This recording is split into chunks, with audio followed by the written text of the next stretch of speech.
Okay, great to see everybody here this afternoon for the 2023 Predictions and Purpose session, which has been hosted by ProcureTech. We've got a full and packed agenda for the next hour and a half, during which we'll basically be speaking to a number of the panelists, talking through a number of predictions, and also getting some interaction from those of you on the phone here as well. Couple of logistics as we go through. We'll be recording the whole event and obviously sharing that after this event. We'll also be asking you to basically do some polling using your mobile phones, so have that at the ready as we go through. And obviously when we share the video afterwards, you'll get sight and scene of all of the different predictions that are being made. And we'll also be posting a blog on this over the next couple of days as well. So we've got a lot to cover. So I'm going to dive in quite quickly to the agenda here. So first of all, what are we planning to cover? Well, the core of what we're doing is to talk about predictions. As we go through that, there's going to be a number of sort of interactions which we're going to do. Importantly, we're going to get some feedback from you on the different predictions, some ranking and rating. We're going to have some discussion with the panelists as we go through as well, talking about those different predictions. And then we're going to talk about the future, what this means for the future and how we go forward. So where did the predictions come from? Many of you will recall that during 2022, we went through a very sort of rigorous exercise to develop and identify the ProcureTech 100 pioneering digital procurement solutions. And over the last couple of weeks, we've been asking them about their predictions for the future, what they believe is going to shape procurement over the next year to 2 years. And we've got over 70 different predictions that come back.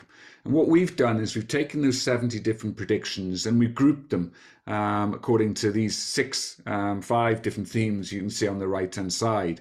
Last year, yes, there was similar themes, but a heavy emphasis on digitalisation and intelligence and sustainability. This year, on top of that, we've got a focus, as you'd imagine, around commerciality and productivity, supplier management with a heavy emphasis on risk, and sustainability continues there as well. And we're going to use these as the individual sections as we go through, talking about the trends that are in each of these different areas. And as I've mentioned, getting your feedback on these individual predictions as well. So let's get started again with these in the different areas.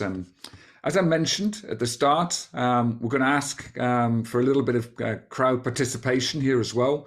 Very important, because from the 70 last year, and we're going to do the same again, we're going to take your feedback to basically rank them and identify the top 10 predictions for this year as well. So as I mentioned, grab your mobile phone and either plug in the actual basically URL here from bit.ly, or basically just scan basically the QR code here as well. Pretty easy to do. I'm sure many of you have done it before. What will pop up then is a set of 2 questions, and those 2 questions we're going to basically run through over the next 5 minutes or so before dropping over to the panel to talk about those predictions as well. So as you're doing that, basically, I'm going to flip into the first area of predictions. And as mentioned, the first one was going to be around commercials and productivity. Stepping back again, there's been a few things that the digital solution providers have basically predicted this year. And this year there's been a shift towards predictions which are very, very sort of synonymous to kind of the environment we're in. A big call out to the commerciality side of things, basically more of a focus on finance and more of a focus on productivity. And then we're going to go on to the second area, which is risk, which is the second area. So first of all, basically there's a belief that basically there's going to be a bigger push back towards pure play strategic sourcing and back towards spend under management, so some. And then within that, there'll be a big ask for procurement to push hard on cost cutting and cost drives. However, there's a fundamental difference this time where basically what we believe will happen is there'll be a shift in the way that people do this. So you see this with new sources of supply and sourcing approaches, new processes and tools to optimize profitable growth. Key there, profitable growth. So yes, a focus on cost, but also profitability, which is obviously the gap between revenue and cost. So a push there as well. The second aspect here, and it's linked to this, is this push towards a digital innovation, turning cost centers into revenue generators. We've seen that already happen with organizations like Vodafone and others that have kind of created themselves as a cost center, but then are moving into being revenue generators as well.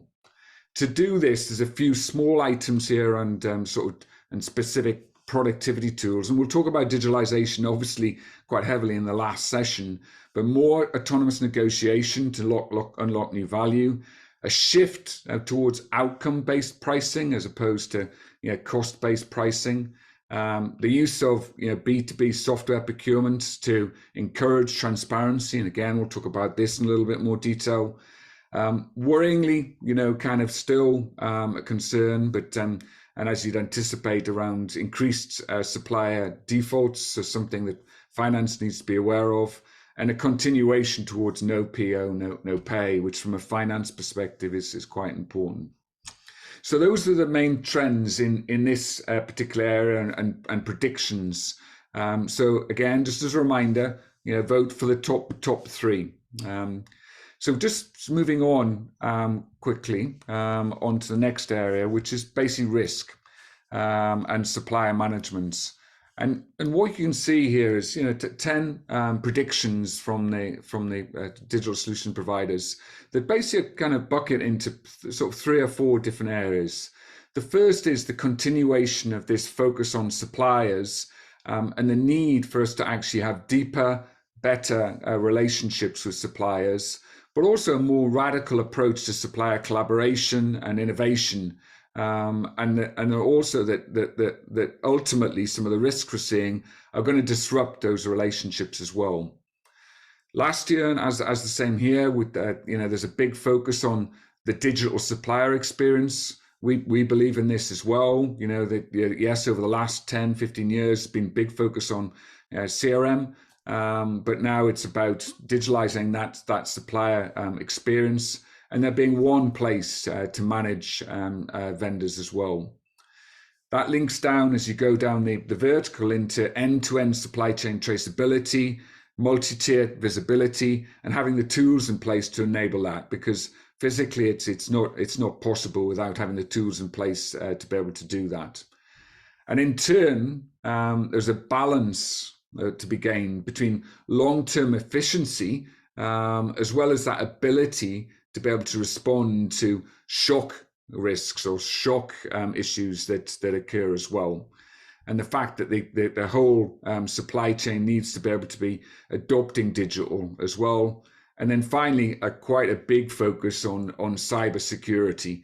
Many believing that that's going to be the next big risk, and we saw a few of these last year, but obviously there's a feeling that there'll be something more substantive during 2023 as well. So those are some of the key drivers as we've kind of grouped them together. I'll just ask you one last time to kind of take a look at the kind of the survey, and what we're going to do is just look at your results before we go to the panel for a discussion about those as well. So this is the first area here, so of feedback. So obviously a very heavy lean towards digital innovation to turn cost centers into revenue generators, which is fantastic. And then also the kind of adoption of new processes and new sources of capability as well, followed by C-suite focus and the use of B2B software. So that's for me, that's a very positive. There were some more strategic predictions in that list, and those are some of the more strategic ones. And for the second question, Lizzie. Okay, so a little bit more spread here. So a lot around multi-tier supply chain visibility with 35%. Similarly, we're basically saying, what was that? A more radical. I'm just looking for this as well here. There you go. More radical supplier collaboration and innovation, which I agree with. There needs to be a step change in the effort and focus there. And then the use of supplier monitoring tools as well. Great. So as I mentioned at the start, we're lucky enough to have a great panel here. Thought it'd be remiss of us to not do a quick introduction. So Vanya, I see you first on the top of the screen there. It'd be great to get an introduction from you, then Mark, then Elouise, then Sam. No, absolutely. Thank you very much for that, Lance. And it's good to see some familiar faces, and big hello to everybody on the call. My name is Vanya Petrovic. I'm a director at Coca-Cola Europe Pacific Partners now, and I lead our digital procurement and innovation projects. I'm usually based in London, but today I'm abroad, so it's very good to see you all. Awesome, thanks. And Mark, you're next. Thanks, Lance. Yeah, likewise, good to see some familiar faces on the call participants list. Thanks for having me along. I am what elsewhere would be called the head of indirect procurement for BP, and also significantly involved in leading our digital transformation agenda. And Elouise? I'm Elouise. I'm a partner with Kearney. I do digital procurement and supply chain strategy. And it's lovely to see you all today.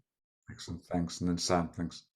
Yes, and likewise, thank you for having me. Yeah, Sam de Freitas. I am at Mars, been here about 4 years, leading our Centre of Excellence for procurement.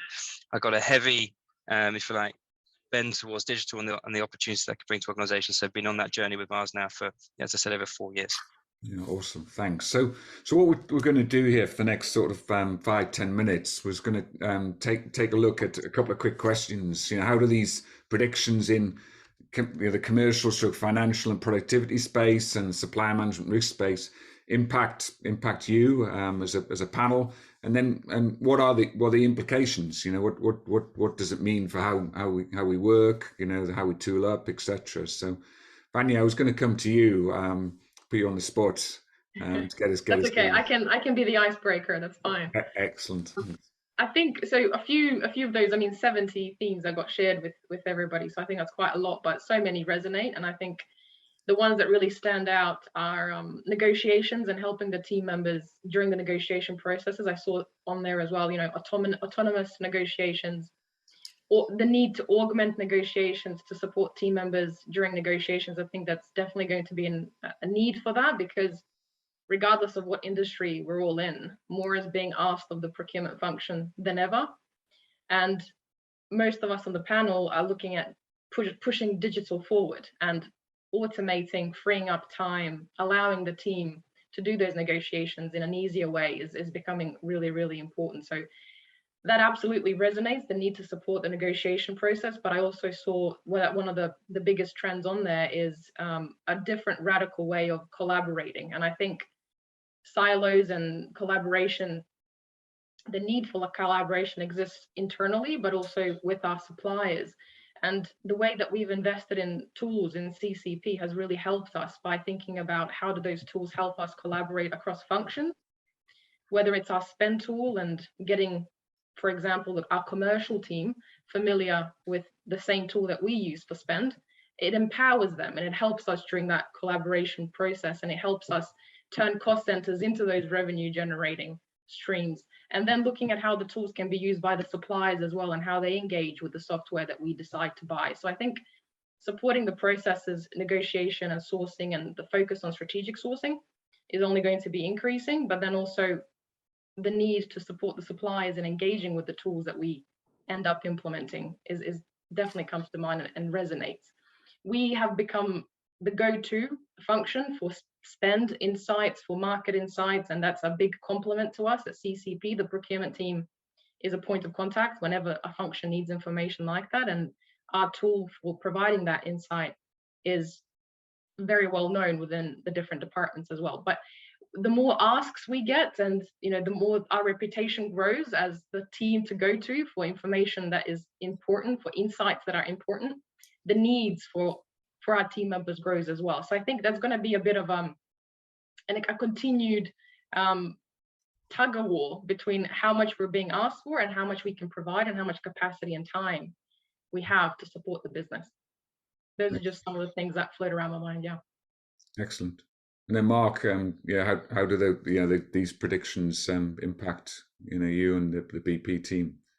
Yeah, thanks, Lance. And I mean, not dissimilar from Vanya, to be honest. I think a couple of things I wanted to draw out specifically as well, I suppose as my personal view on the trends and also how they impact us.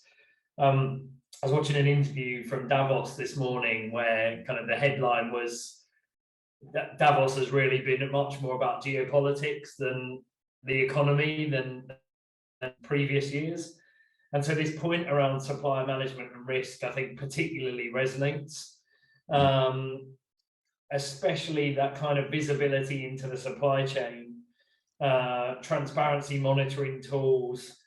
How do we better plan for operational disruptions and shocks? And how do we collaborate better with our suppliers to understand where they are facing pressures and we are facing pressures, and where there's kind of mutually beneficial solutions for us to work together on. So that kind of space, I feel like, is becoming much more of a draw on procurement's capability. And actually, as a consequence of that, the productivity part of the commercial and productivity trends are probably the ones that resonate most strongly with us at BP. I think what we're looking for, we've always been a commercial function. I think the bigger pull now is on our role as a supply management and risk function. And to make the space for that whilst continuing to deliver on our commercial goals, we've got to rely more on automated technology to help us with negotiation, sourcing, all the kind of core activities that we've done for many a year. But now we've just got to do them better, faster, and with less effort in the function to free up the space to do all these other things that the environment and the business are asking of us. Yeah, great. Yeah, I'd agree. And Sam, I was going to come to you next. Yeah, thank you. Yeah, I have a few thoughts. In terms of value, I think procurement teams have done quite a lot of the classic stuff now for a long time, and we've been peddling the same negotiation strategy, probably the same category strategy you could probably take to many organizations. Where we see the real next round of value is by getting even deeper into the business and even deeper into the supply chain. So almost challenging, it's not just about getting the unit price down, but actually challenging that value really means. And that really requires us to break down the four walls that we operate in and actually work closer to our supply chain colleagues, closer into, say, our marketing colleagues and so on, and really look at, are we getting the return we need in our supply chain? Are we getting the return in our marketing, and so on? To do that requires a higher level of skill. And to do that, therefore, you basic things that we've probably made a lot of great careers out of, like spend analytics and just visibility of supply chain. That should be easy. That shouldn't be anyone's job. That should be where digital unlocks and gives us superpowers. So then we can go closer into our supply chain. And I would say, particular things we've been looking at is having analysts, but not just generic analysts, but having category dedicated analysts, marketing category analysts or logistics category analysts who can then partner in a different way, who've got the basics, but then can supercharge it with more information. But yeah, as I said, getting deep into the business and getting deep into our supply chain requires breaking down the walls that we normally operate in. And then with that, I think more of an economic or macroeconomic point. I mean, our supply chains are becoming less global, and with last few years has taught us we're going to have to start getting closer. Supply chains getting much closer to us, maybe onshore or at least regional. And so I think that's going to open up some opportunities. Some opportunities to reset supplier relationships. I like the word radical supplier innovation. That's quite a nice one as well. Really get to a new level of relationship with the vendors, and then potentially reset some of our business models that have traditionally been based on longer lead times and more transactional. And last point, I was just thinking on risk. the tide has come out for many of us over the last couple of years, particularly in the last, definitely the last 12 months. And when the tide goes out, you get to see all the broken pipes. You get to see the rusty old trolleys that people have thrown in there, and you get to see which supplier relationships were really strong and who had your back, and then see the ones that actually didn't really care. They were just there to collect their invoice. And I think that is the point where we need to, before the tide comes back in again, we need to quickly go and have a look and say, right, what are we going to fix this time? And so to do that, again, this is where the digital has to be an unlock for us, right? We need to very quickly understand where we have all the gremlins, all those issues in our supply chains, where the lead times weren't estimated correctly, where those relationships with suppliers weren't there, prioritize that and go after and fix it. So when the tide comes back in, actually when it comes out again, which it will, right, we thrive on those risks and those issues for us. Yeah. I like the delineation there, Sam, between the sheer the tools and techniques and approaches, and also how they apply to the vendors, because it yes, will be changing a lot around the digitalization of capabilities, but also there needs to be changes with the suppliers themselves as well. So, and then finally, Elouise, to yourself. Well, I think what everybody, Vanya, Mark, and Sam have said is great. So maybe I'll just poke a little bit, because I think if you don't have end-tier visibility and supply chain monitoring of your suppliers today, you probably should just hang up and go start working on that. I did want to, there's a couple on the cyber, the successful kinetic attack on a cyber attack against Ukraine. That actually happened in 2016, and actually some governments, perhaps the one that I sit within, may have conducted similar cyber kinetic attacks in 2010 against certain Middle East countries. So those things are actually out in the world. And I was reading something this morning that this is really, anybody that uses industrial control systems, which would be anybody in manufacturing, is highly susceptible. So I think I would just flag that. That cyber is a real problem, and if you pair that with the supply chain visibility and end-tier, that's a problem. And then I just want to amplify the point that Vanya made is because I sit here in Silicon Valley, I mean, tens of thousands, hundreds of thousands of folks losing their jobs. So that really, like, sitting here and feeling that really resonates, because the folks that are left are being asked to basically come in and get massive cost savings without a lot of people, and so that's forcing that automation and at the same time needing big cost savings. Yeah, I mean, we'll probably come back to that point as well, Elouise, because it's obviously headcount reduction on the corporate side, but also the digital solution providers. We're seeing some adjustments being made there, which feels a little bit counterintuitive based upon what we're talking about and what we're wanting to happen as well. Now, I'm going to keep us moving on this because we've got quite a big section to come to next, and then we'll come back to the panel for a next session of conversation as well. Going back to the phone again, pop the QR code in. You've now got 3 different questions here. One on organizational and talent, another one on sustainability, and the final one on digitalization and intelligence. And we're going to go through each of those individual areas, and then that'll allow you to again select your top 3 predictions as we go through. So the same format again. So first of all, on one page, sustainability and organization and talent. From a sustainability perspective, a few less basically predictions this year than we had last year. However, they're very succinct and to the point. At one end, you've got that prediction around regulations, basically driving transformation and there being the requirement to basically for people to be compliant from an ESG perspective, and people moving from basically greenwashing and talking about stuff through to reporting into managed action, and this belief that there'll be a boom in terms of action-led sustainable procurement. From our perspective, we're seeing that happen.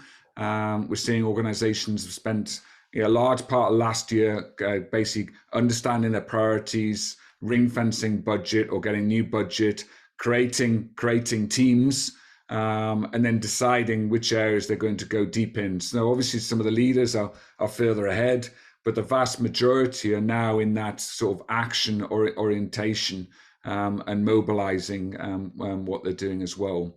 Yes, embedding sustainability into every sourcing decision, but also basically going deep. And you can see the call out here from the digital solutions around CO2 and scope 3 being important, as well as this circular stroke net zero supply chain implementation. And the first three things we talked about there, obviously commerciality and productivity and risk and supply management and sustainability, are not going to happen without a strong focus on organization and talent, and a belief that basically within that, there needs to be kind of a true total talent management, end-to-end management, deeper engagement. And the panel just talked to that. About going deeper in terms of cross-functional involvement, financial and procurement alignment, corporate initiatives as well. I think one of the interesting call-outs for me here was this point as well around improving end-user transparency and employee net promoter score. And I think for all of us, as we're looking to focus on what the issues are, what the opportunities are, they always orientate around a user group. And we need to kind of be very clearly defined and understanding what the current state is, what the future state is, and how through digitalization, we've basically improved that user experience, user journey, and ultimately the KPIs that are linked to that and the net promoter scores as well. I'd mentioned the formation of sustainable roles and teams. That there is more budget available in those areas than there are in most other areas to be able to do that as well. And then on the far right-hand side, the introduction of more augmentation of roles. We've seen, towards the latter part of last year, the explosion of ChatGPT, large language models and the like.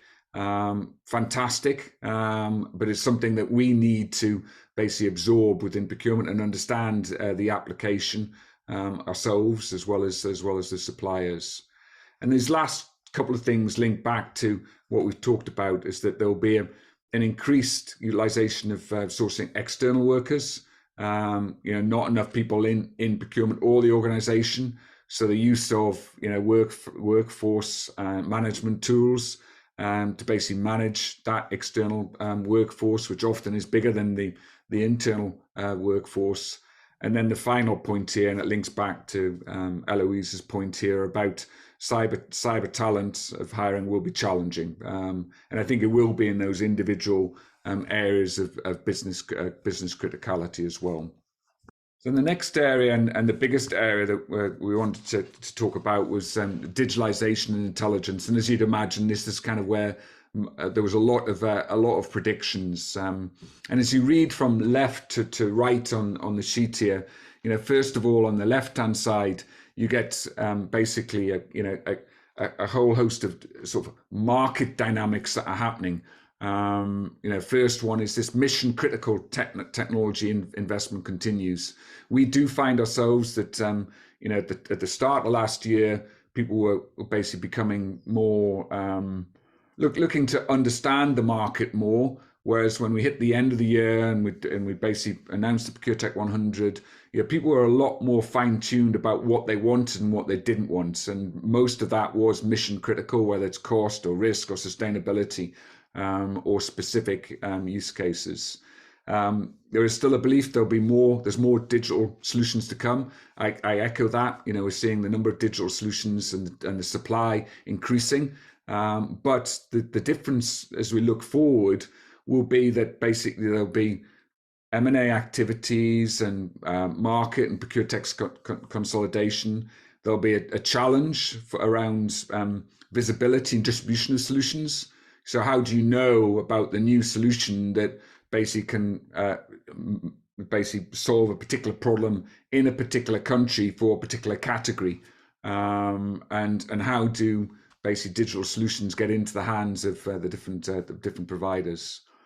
There's also a challenge, I think, as well about operating at scale. Yes, we need to operate in scale. You know, once you've found a digital solution and matched, then how do you scale it?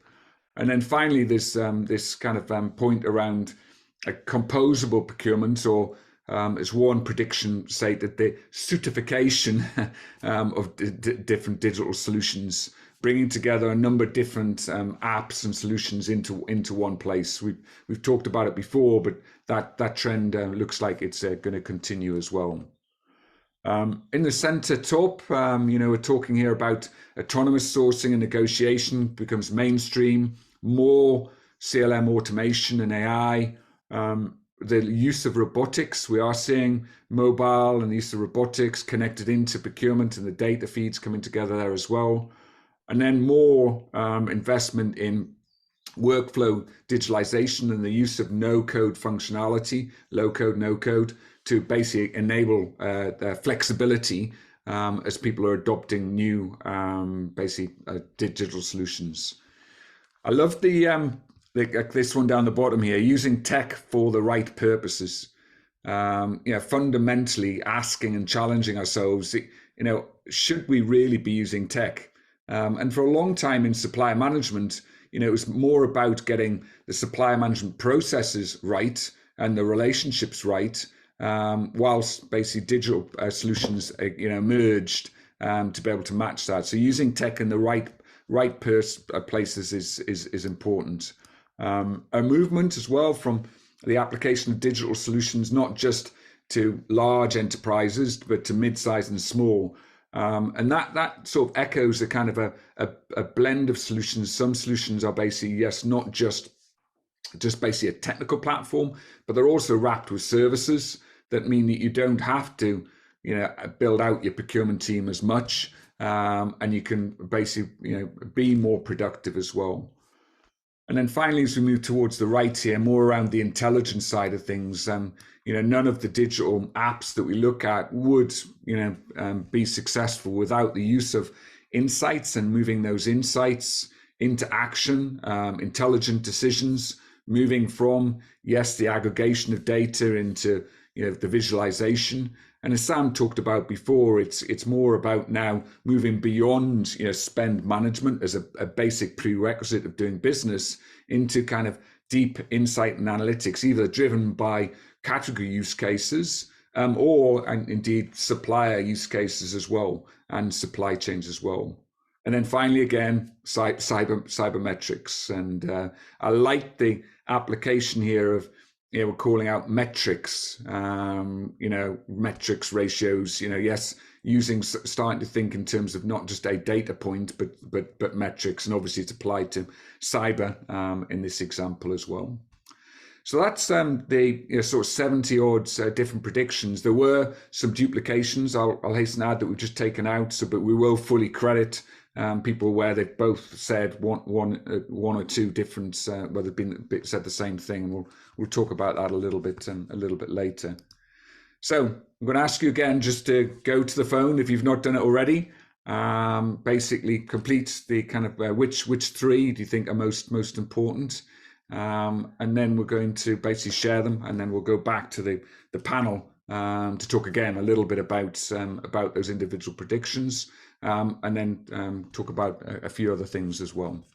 Yes, sustainability consideration in every decision. And then the final point is scope 3, and then digitalization transformation in supply diversity as well. So some clear steers what the group thinks there. So the biggest one here, cross-functional stakeholder involvement and corporate initiatives delivered by integrated teams. And then the final point here was around formation of sustainable procurement teams. Okay, so the highest here ranked from left to right, we've got digital solution proliferation is unstoppable. So, you know, I tend to agree. I think there's a long way to go for innovation. We're still seeing organizations popping out of stealth in a funny kind of way. And Sam, I'll come back to you again here a little bit.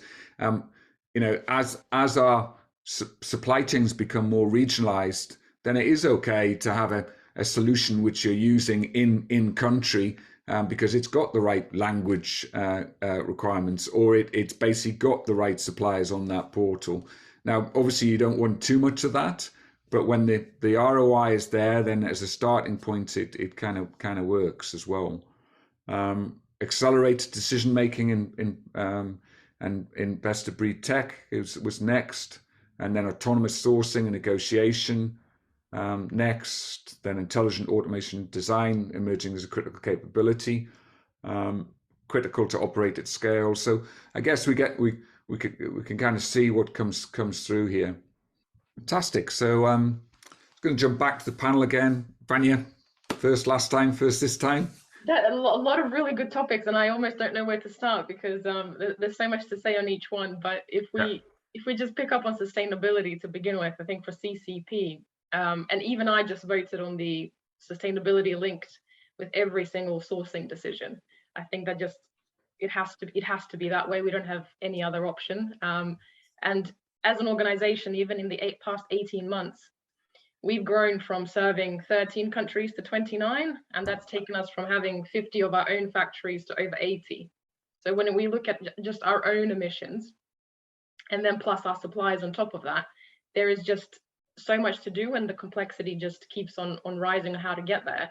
But if I was to share maybe 3 examples of that trend and the implications, what we've done about it, the outcomes of that pressure to do more, really.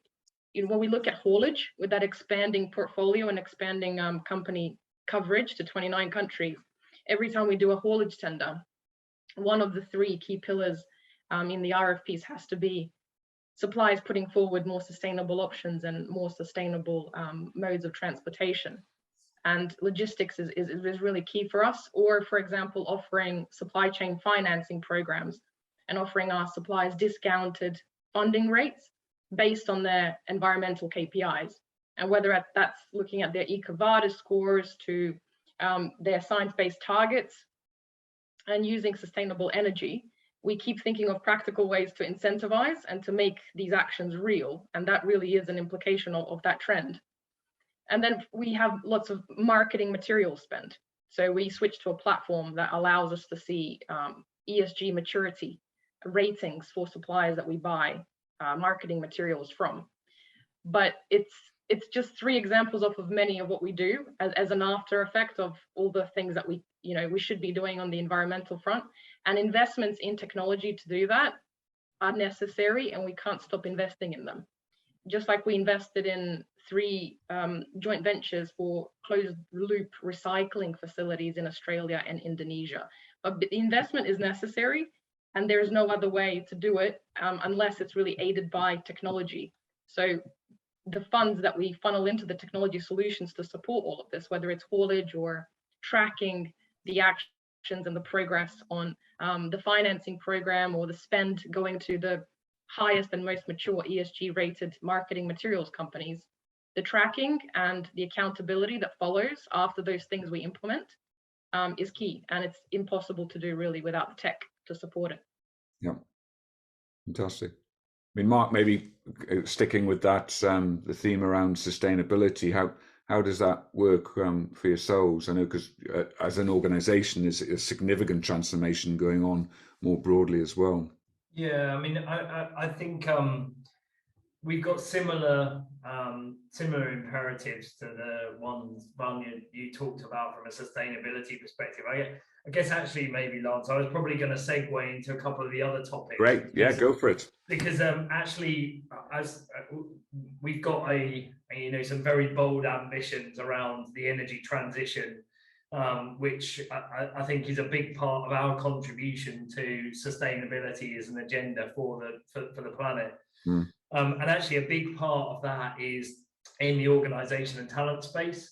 So we are in the process of standing up a bunch of new businesses, but they sit alongside our existing businesses. Mm. They've got high growth requirements. They're often reliant on new technologies or new locations or new supply chains that we don't have yet experience in or experience at scale. And as a consequence of that, the energy transition will rely heavily on a new talent supply chain, a new set of capabilities, balancing existing capabilities and development needs with new ones. And that applies to the kind of the way in which we manage those supply chains for the business. And you're absolutely right to point out, we're no different to everyone else. Our non-employee workforce is equally sizable and critical to the workforce that sits in the organization. But the same as well from a procurement perspective. We've got new categories of spend that are being stood up. We're going to need to build knowledge around technology roadmaps in things like carbon capture, EV charging, and that will present different kinds of security of supply options and challenges and risks. And so that talent agenda, I think, will become really key for us. We're heavily focused this year on a total talent program, so it was great to see that come up on the on the list here, and we will use technology heavily to support that agenda. Analytics, buying channels, artificial intelligence, we think all will play a significant role in that space.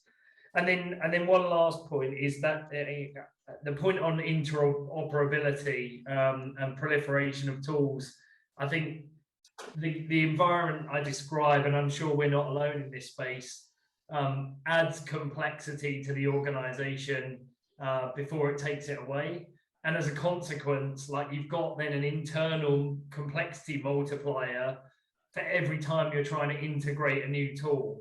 And it might have a great value proposition, but when I've got to integrate it to 50 internal systems to capture the value from that, it becomes super difficult. So I remain hopeful that we will start to see kind of app store-like interoperability with some of these solutions. Or I didn't quite understand, but now do, what certification meant. But I'd really like to see a bit more of that, kind of a coalescence of solutions and providers that work together out of the box. That would really accelerate the value for us as an organization of the size and complexity we are. Yeah, fantastic. And Vanya, we just had a quick question here that's popped up. It's just how from the webinar listeners is kind of how do you encourage suppliers to provide you with the CO2 footprint data? I mean, you mentioned there a little bit about supply chain financing and that being linked to that, maybe. Can you expand a little bit? I mean, it's difficult. It's not easy. I'm not going to lie, but 3 different incentives for the suppliers, and obviously the team members have to get very creative, and the skills that are required more and more. And Elouise often mentions this as, the new skills of the procurement functions, and having emotional intelligence, having diplomacy, and working with suppliers. You just have to have close relationship with the suppliers and use the tools and tech that we do have to get as much data as we can, so we can show that we are doing as much as possible to not ask them for things from scratch, demonstrating that we are doing some of the work ahead of time, and then getting their input where required definitely helps with us engaging with them. Yeah. I mean, it is a fundamental, because often, we do tend to look at the digital transformation as being very much about internally, as opposed to realizing, as we talked about, the suppliers, yes, they want a better experience, but fundamentally they have to digitally transform to be able to kind of meet what we need, and in the same way they have to do from a kind of a zero carbon approach as well. Yeah, I saw the word forced in there. Nobody forces anybody to anything, but there are going to be laws and pressures put into place for sharing this type of information more so in the future. So hopefully that will help us a little bit with transparency. But to this date, just supply relationship management is key when it comes to that. Got you. And then Sam, how about you? Let me build on that, because it's a big challenge for Mars as well. So when it comes to the sustainability space, I think of two things. Firstly, around the data, and just to kind of build on there. What we need to do this year, and really actually do it at scale, is is take away the pain that when it comes to getting the data and the reporting and the insights, and then drive even more action. I think Mars does amazing things already in tons of spaces, but it's a heavy lift to get there. So we've had a lot of really good breakthroughs actually in a number of key categories for us, where we're able to get 90% of the data we need, and then only go to the suppliers for that 10%. And even then, which suppliers is it really important that we get it from? So rather than doing a peanut butter, data gathering exercise, which creates a big industry of spreadsheet gathering and so on. And we have previously tried tools to help here, but we realized the tool wasn't the issue. It was the relationships and the data we're asking for. Those were the issues. So I think, but yeah, a lot of the organizations across our business, they already have a lot of data. It's about getting it in there, get it live, and then go to the right vendors, asking for the right things. And then just on sourcing, just something I really like the biggest bar that came up around making part sourcing. Of course, we do all the normal things, transport tenders and so on. We factor carbon in there. One thing we started last year was actually make carbon a currency for our savings tracking. So how do we track the impact, and how do we measure performance, and how do we actually incentivize our business to track it? Well, if you have a currency which is just called carbon alongside dollars and so on, we're able to now pipeline our carbon savings pipeline, and then drive the prioritization and the risk management and our pipeline. So it's been a really, really powerful journey. Still more to do, but it's a good way of starting to shift the conversation to not just driving your dollars and your savings, but also your carbon as well, making that a business priority. So that's sustainability. But I'm going to jump to, the organization one. I just had one big point to make on that, and that was around something I mentioned earlier. That, how do we want to go away from being great buyers, now to buy the thing where, you want 100 widgets, I'll go buy 100 widgets, to actually just great orchestrators of that supply chain that we now, we have to link up to our business. And that requires redefine the role of a category manager. And to do that, we do need to make it easy to be a category manager. So give them the data they need, give them the demand that they need and so on, but also get them to change the conversation. The conversation isn't to wait for something to need to be bought to go and buy it, but actually really think deep about what's going on in the business and how that, and orchestrating that back into the supply chain. That's a new definition of a category strategy and a new definition of what a category manager should be doing. And so for me, around organization talent, I think that's what we need to be embarking on. And as I said, digital has to be there to enable us to make it easy to be the basic category manager, which should already be. And then last on digital, I love the word certification. I didn't quite understand it, but I'm going to use it more often. But it was really cool because after what is now probably 3 years worth of actually putting a lot of time and effort into best of breed solutions, we've plugged a ton of gaps in our processes with great tools. We've created a bit of a headache, and that's fine, right? Now we have the capability, but now what we've uncovered is some of the processes aren't right. Our data strategy, we're on top of it, but are we really planning to be on top of it? Probably not. So, we've had to really rephrase the starting point, which is we are going to be process-led, user experience driven, and then technology enabled. And then after all that, if it outcome obsessed, right? We need to justify the business case. And so it was really good to see the word certification, because I think we're at that point saying, okay, the tool is amazing, but is it really suitable for what we need? And we have a good example in contracting. We could have spent a fortune on the world's best contracting tool. In the end, we said, no, what we want is a simple workflow to get it stored, right? And to manage the templates. That's actually what we need, right? That's more suitable than going for something much bigger that's going to take us years to embed. And then lastly, back to my user experience. We've got to go have a foundation of great process, and frankly we don't. And so we've done an awful lot, and sometimes tools can help us build great processes, but I think we've really got to go harder on it. And so with simple standard processes, we can do a lot more to digitize and automate. And so we've got to go harder on the process, and then with that, then the workflow. And so obviously investing now on, okay, how do we string the user experience in and out of our tools with a simple workflow layer? And then of course data strategy has to go hand in hand with that, right? So what reporting and what insights we get from that.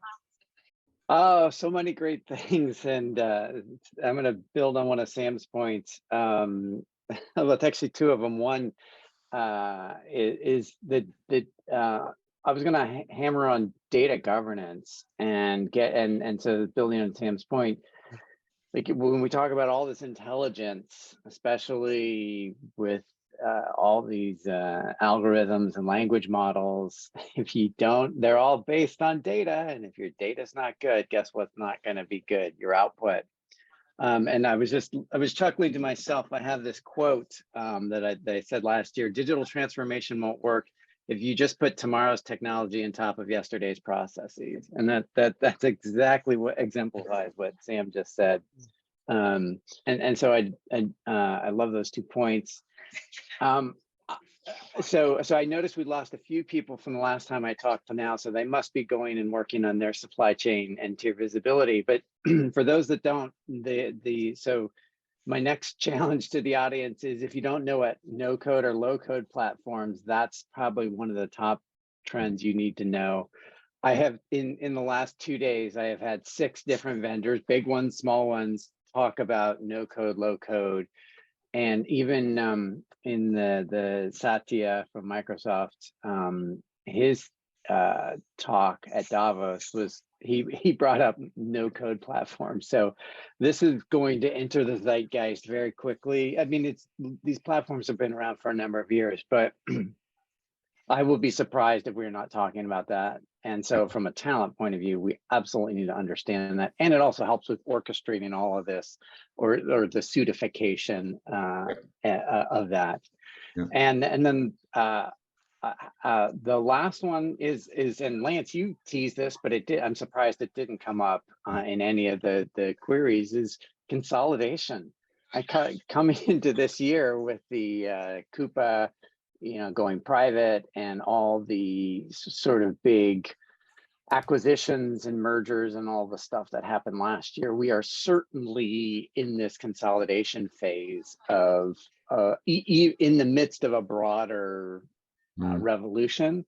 And so as I was talking to a founder yesterday from the old days, and we were just reminiscing about some of the early, Scout and, Seal and others that just didn't make the journey, and just how, like, that was phase 1 of the revolution. And now we have all these, new players. And then over the next couple of years, many of the ones that we're talking about that even contributed to this will, get acquired, we'll do this, we'll do that. And it's really fascinating to watch. And so I think it is important to see who consolidates and then who grows. So, and I know, Lance, you have a lot to say about that too, because you track this market. No, and I'd agree with you. And it also becomes part of, a selection process when you're looking to decide which solution to work with, not necessarily whether or not they're going to be acquired or not, but is the capability fungible enough to be able to be brought into another organization, and or is that platform strong enough to absorb other organizations? I do agree with you on the low code, no code. Indeed, as you said it kind of, I linked it back a little bit to Sam's point about user experience, which is low code, no code, or low touch, no touch when it comes to the user experience as well. So you can start kind of applying that type of thinking throughout. And we've got a couple of questions that come in here as well. And basically, I was going to give you the first one here. Back to you, Vanya. We can't get away from carbon. Happy for others on the panel to answer it as well. But Robert Rogers here has asked about, any examples of integrating carbon into the decision-making process. You called it out, but how are you actually doing that? Sam mentioned it as well in terms of carbon as a currency. I probably I quickly mentioned the marketing materials one, and using the HH Global platform, where we can see ESG maturity ratings for suppliers before we decide to make a purchasing decision for marketing materials. That's probably the easiest and the quickest one to provide. And obviously logistics as well, looking at the responses and awarding suppliers who provide most innovative solutions and most sustainable proposals. Those two come quickly to mind. But I just wanted to really quickly, if we have the time, just also chip in on the last point around how much there is out there in the market. And despite me having an extra week off for Christmas, I'm smiling, because it is also a really good time to be in procurement. Every time we have these sessions, we see how much there is in the market, how many new solutions are coming up, and the providers that are still on the call. I think for us, the trend will be really interesting and seeing how we are being sold to as well, and how easily it is to distinguish between the offerings and how quickly we can make those decisions on and curate our stack. What suits us when and for what reasons. I think that's where everybody software providers, SaaS providers on here, where you guys and your innovation will come in handy as the market becomes more and more rich. How can we in an easier way consume what it is that you offer?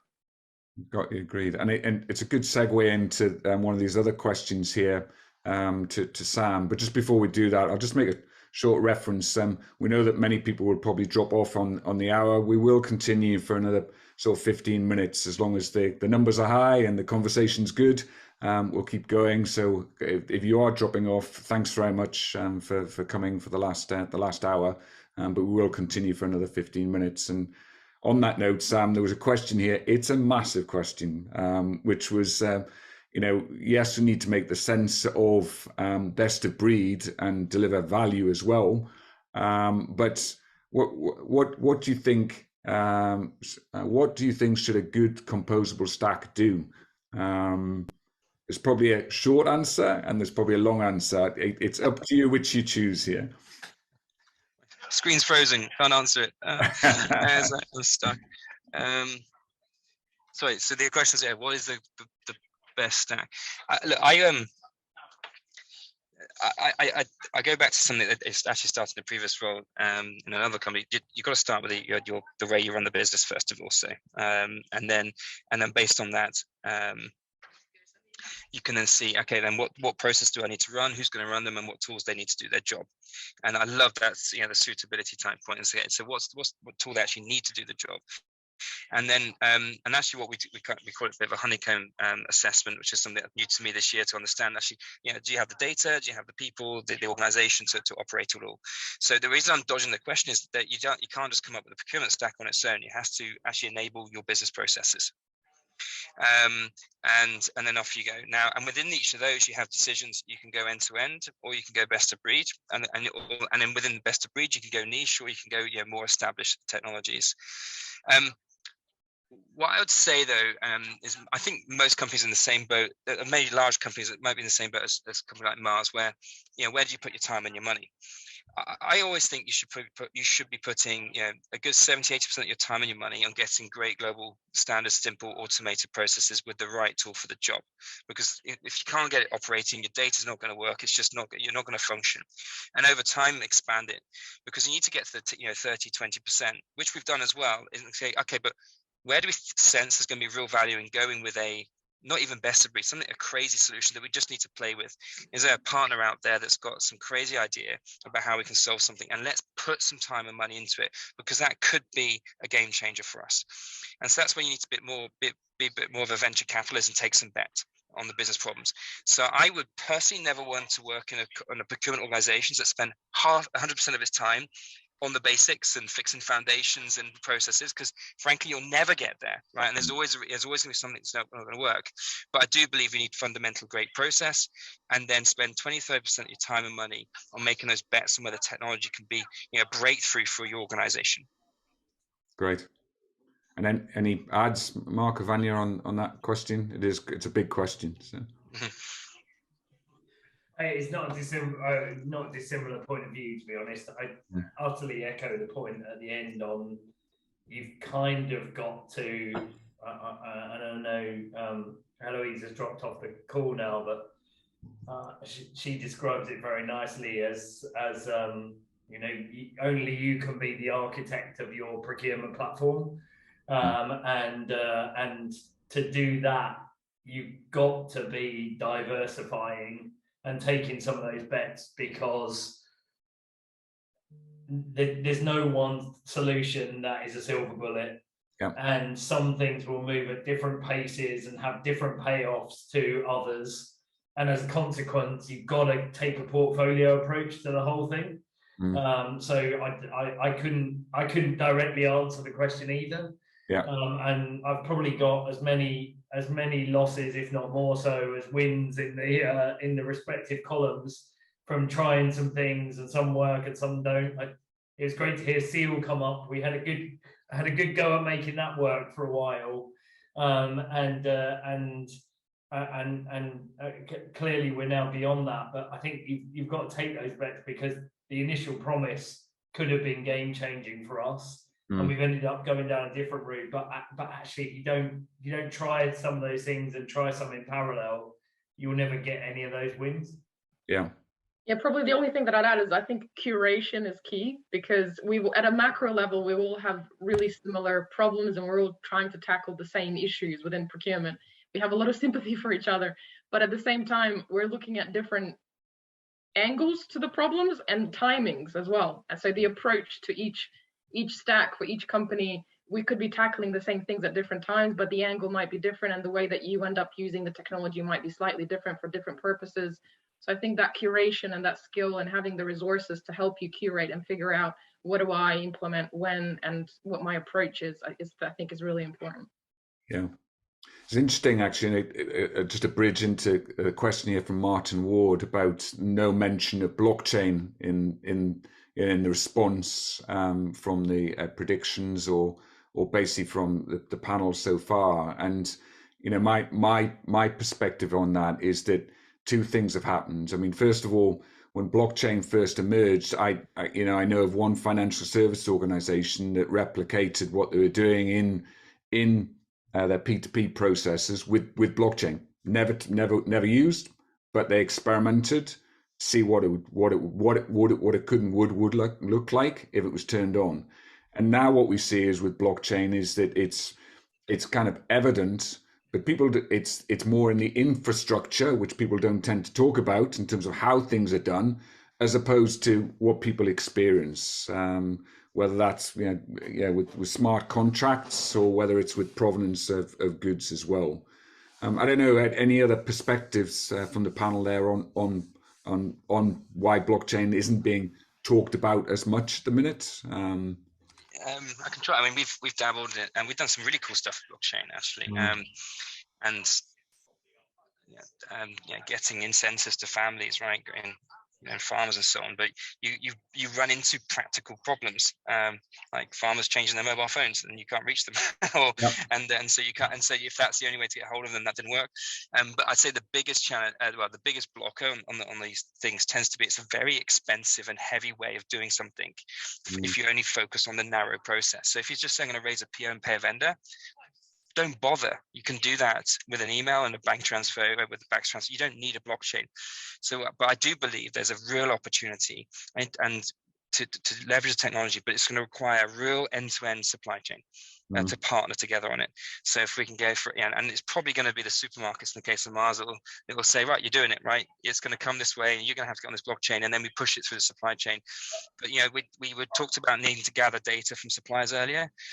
That has got to stop. I think the future is no paper contracts, no purchase orders, no invoice. Actually, the whole thing smart contract enabled. I think that is the future, but it's going to take taking one long chain of process to be piloted, not just take pieces. Because if you do a piece of the process, it adds zero value. It's in this expensive and complicated way of transacting. Ukraine. I mean, that's obviously changed people's ways of thinking, as did COVID. But how far has it changed your thinking? I mean, I think this almost goes back to the point Sam was making about regionalisation of supply chains. I think it's become, for some people directly impacted by Ukraine, it will have been a really big impact that will drive some of that thinking. I'm sure, Sam, for you, kind of food supply and food pricing and so on has had a huge direct impact. But I think for everyone else in the supply chain context, it's had a real clear, I think it signaled the inflection point away from perhaps a peak of globalization of supply chains, and kind of that real critical imperative to understand the resilience of your supply chains end to end. And what interactions and interventions do you need to make to make those more resilient, to introduce some better failover, and just understand them better, bring them closer, change some relationship. There's a lot to be done there, but I think it's been a real inflection point for all of us in the function. Yeah. Yeah. I was going to ask one quick final question as we're talking about predictions and trends in the future as well. And Anthony's just joined us here from Coca-Cola as well, as Vanya stepped off. Anthony, I won't put you on the spot. Don't worry about it. That would be a bit cruel. But if you've got an opinion, yeah, feel free to share it. But so great final question here from Jan Moll, which is, what will be the impact of GPT, should be GPT, on procurement? Have you used it, Mark and Sam? I'm sure you will have. I'm sure we will have. We have extensively, so it'd be great to get your initial point of view. Oh man, I think the funniest is my son. Actually, when I first gave it to him, he found a way. He found a way of getting it to write an essay for him, and so he managed to work out how to get it to boost his homework capabilities. So anyway, no, I mean, I've had a lot of fun with it. I think you can. I think you come up with. You think it solved something, particularly if you're not familiar with the topic. But actually, if you quiz it on something you do know, actually find it's not perfect. But I do think it's fascinating how it can grab that amount of information and synthesize it. So yeah, maybe in certain categories and so on, you will be able to get much faster answers. I think, I don't know. And so I'm really thinking off the cuff here, but things like legal, where we're not the expert and it's hard to get legal advice, actually that would be a really smart way quickly to get to some quick answers. And if you're not familiar with a particular part of the supply chain or particular part of the world or macroeconomic activity, it'd be great. So I think that at that stage, but would it replace, a category management, a category strategy? I don't know, maybe. It's early days, isn't it? So. And Mark, your thoughts? Yeah, I mean, I think probably, I mean, I'm in a bit of that camp at the end. I think we were in some immersion sessions last week, Lance, and all of a sudden, you've got applications already that are starting to replicate some of the things that you would have gone to procurement for. And I can see a real opportunity for it starting to answer some of those simpler questions that you're asked about procurement. Even initially just the basic ones, like how do I raise a PO and do we do any work with this supplier? And I don't know about you, but and it's very topical right now with Davos going on, but I get asked, and my team get asked a lot for supplier briefs. Who are we working with this supplier? How much?